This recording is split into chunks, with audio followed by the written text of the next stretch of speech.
Maca just gets things going. You know, you can even just sneak it in your girlfriend's drink, your husband's drink, whatever you want. Just slip it in the drink. It works. Now, there's another, the other side of it does increase fertility dramatically, so you have to be a little careful. If you know what I mean. You're going to have to fill in the blanks a little bit here. How much? How much? 2 heaping tablespoons will do the trick. Yeah, for women too. Yeah, for women, you got to be a little careful because it's the #1 thing for fertility. So if you're trying to get pregnant, man, that's the best thing ever. If you're not trying to get pregnant, it might be the worst thing ever. Just putting that out there. And in ancient times, the way they did maca is it's a root, and you pull it out, and it's a radish, and they just let it dry in the heights, a real high, dry, arid environment in the Andes. I've been to actual maca farms down there, 13,000 foot elevation, 12,000 foot elevation, 11,000 foot elevation. I mean, they're way high in the mountains.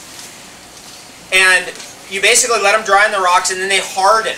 And then you take that, and you basically crush it down into a powder, and then they would mix it with like yak milk, or they would take cacao from the jungle, would come up, and maca would go down. And so cacao and maca have been eaten together for thousands of years.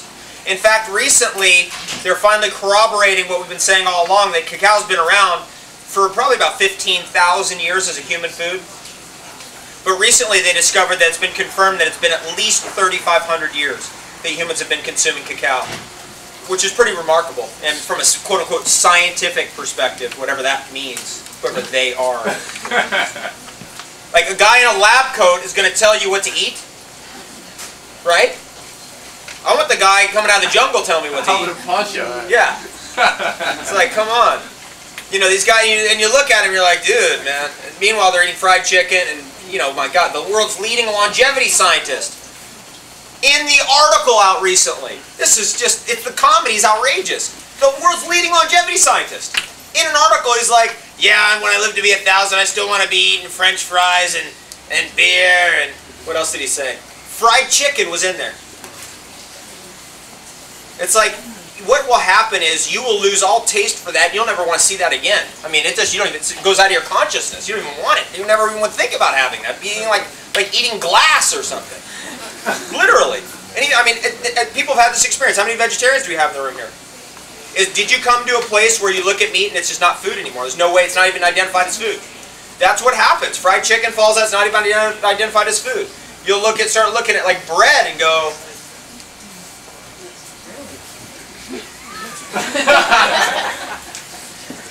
it happens. Bread is the biggest drug on the whole planet Earth, easily. I mean, the war on drugs, come on. How about the war on bread?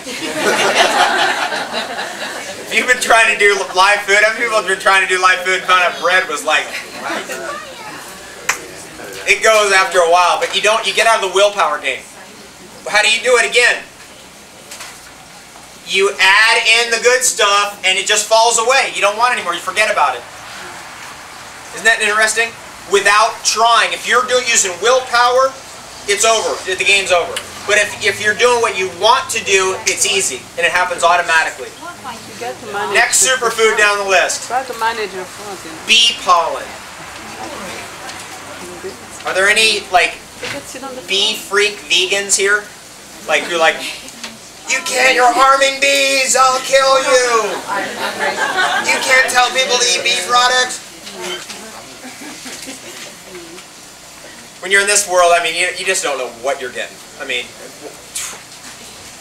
I had this one guy try to take the stage. He's like, no, I have to get up there and tell everyone. I was 400 people. And I was like, no, you're not getting up here. Sit down. And he's like, and I was like, sit down. And he sat down. I was like, whoa. You don't know what. There was one guy, one time we were doing this is like 10, 11 years ago in the city. We were doing this event. This one guy is in the back, like doing some kind of like mantras in some kind of like yogi robe with a turban, the whole thing, tripping on acid. Totally flipped out in the back of the room. I'm trying to do the lecture.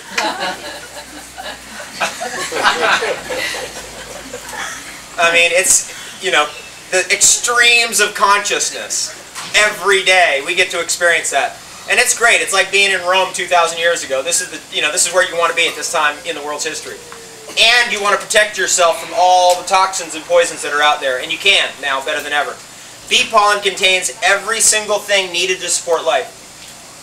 Every single nutrient needed to support life is in bee pollen. You can live on bee pollen longer than any single food. Remember Muhammad Ali? Float like a butterfly, sting like a bee. Do you know how he came up with that? Because his trainers had him on some of the top herbs and superfoods, even though they didn't really realize it at the time. And so they had him on bee pollen and honey, and that's what he would eat, and everybody was teasing him. All sparring partners would tease him, and that's how he came up with float like a butterfly, sting like a bee. So during the greatest part of his career, he was eating bee pollen. And it's like that. I mean, right now we're working with 2 Olympic hopefuls. In fact, one guy, he was a silver medalist in the 2000 Olympics in windsurfing. Injuries, pain, aches. He had to retire. Suddenly gets on live food, suddenly tracks, boom, right in immediately into superfoods. Next thing you know, he's back in shape. Next thing you know, he's got a trainer. Next thing you know, he's competing in the Olympics again. At the age of 41.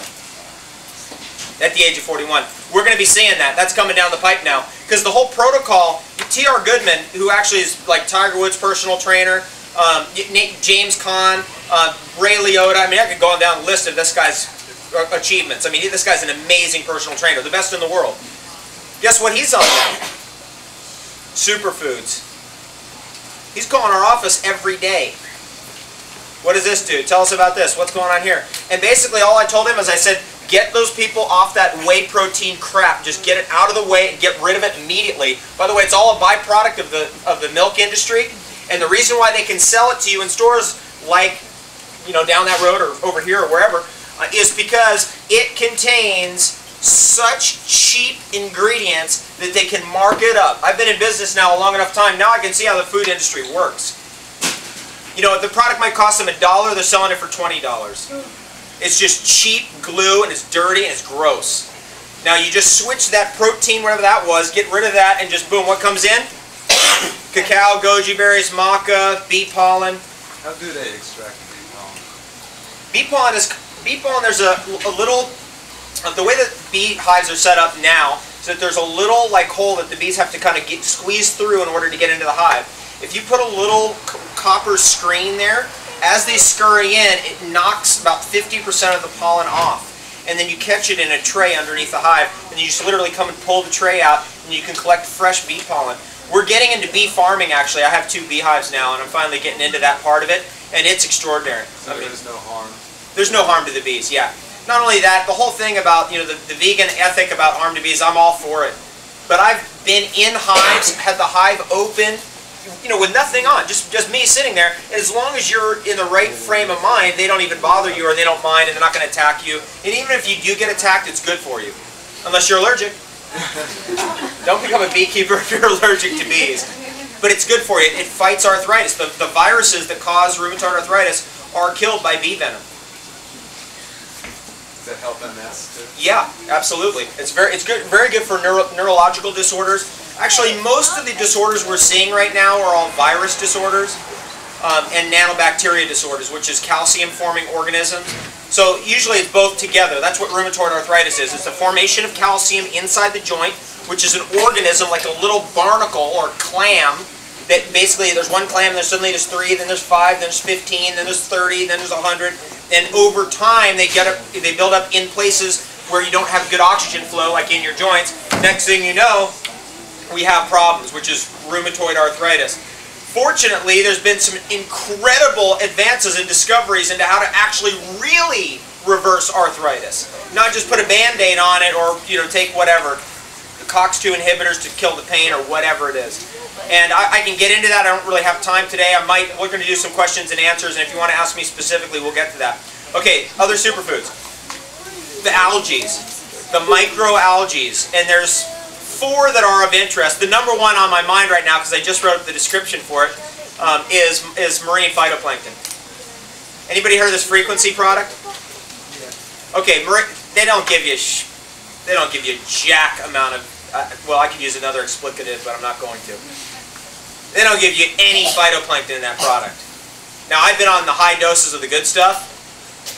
It's insane.